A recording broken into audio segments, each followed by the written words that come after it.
Hello to you and welcome to Adelante Chicago. I'm Lourdes Duarte. Thank you so much for joining us today. It's an issue we don't often think about as one that's happening right here in the U.S. or even right here in Chicago. Hundreds of thousands of children are taken into sex trafficking each year. The nonprofit organization Selah Freedom is working to help survivors, and the founder of the organization, Elizabeth Melendez-Fisher, is joining us now to tell us about their efforts nationwide and right here in Chicago. Welcome. It's nice to have you. Thank you. Thanks for having me. Okay, tell me about this organization, how it came about, where you saw the need that you thought we need to turn it into something. Well, what's so interesting is I am born and raised Chicago. I moved to Florida about 8 years ago and literally moved there. My friends from Chicago said, let's do an event. So literally was just trying a women's philanthropy event. And we asked, what is the most hidden thing happening? So back in 2010, we were told, well, why don't you raise money? Our local kids are being sold for sex. And then once we learned more about it and realized, because for me, sex trafficking meant India, Cambodia. It didn't mean Latin America, I mean, anywhere, right? It was definitely South America. You know, you see it in other countries. And so when they said, no, our local children, American children, over 300,000 every year, and Chicago is the top 5 city. And it's literally because of sexual abuse and this horrific secret that children are being led to keep. Okay.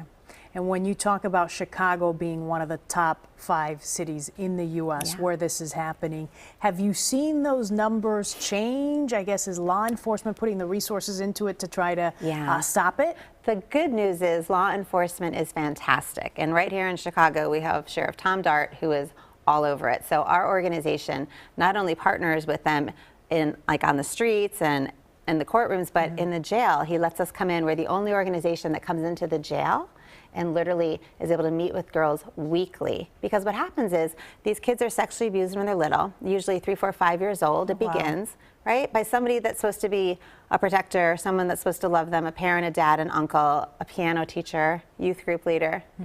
And they keep this secret chronically every year. So by 12 to 14, they can't keep it anymore.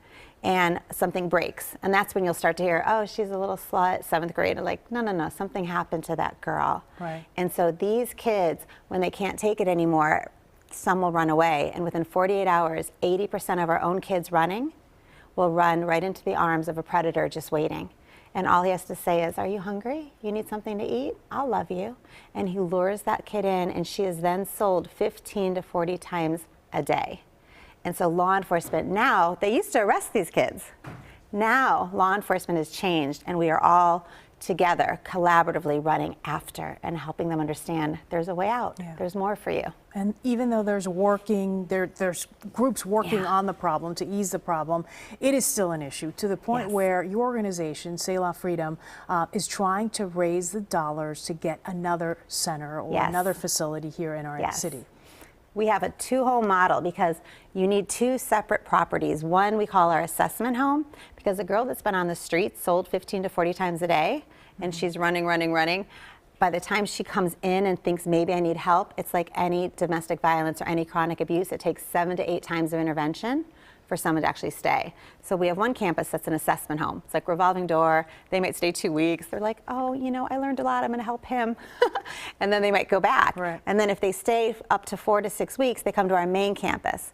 So we have been given a 7,700 square foot not a new home, a big home, new to us. New to you. New to us. And we were supposed to just, it was a cosmetic makeover, like with the first one we have in Chicago, we got it. We got 150 volunteers. Each one adopted a bedroom and space, and it was like an extreme home makeover.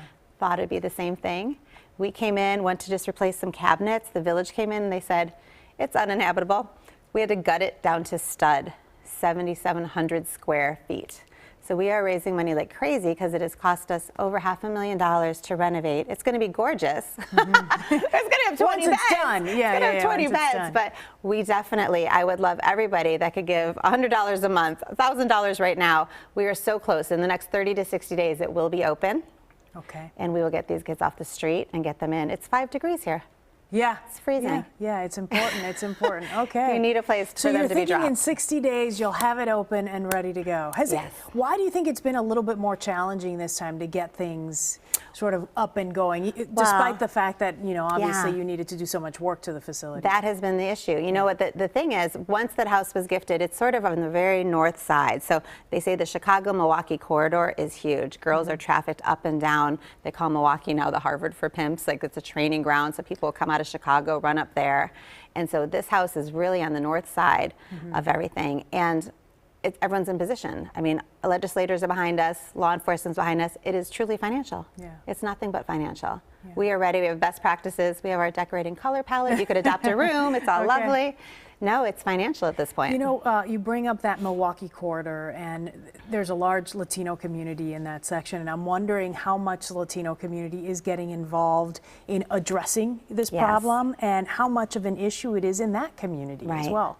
Right. Well, you know what? As you, I'm Latino, and we look at street gangs, unfortunately. Like, people are like, is it organized crime? Is it this? Is it that? But there is, so it's the beautiful thing, or the non-beautiful thing, is it's affecting Latinos and it's affecting everybody, because unfortunately, any overlooked, undercared for child is at risk.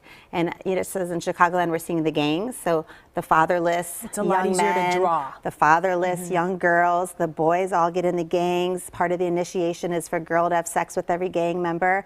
Then she's sort of already broken in, and then they could turn her out. So from the lowest level, unfortunately, in our communities, we're seeing it with street gangs all the way up through higher ranking situations. Okay.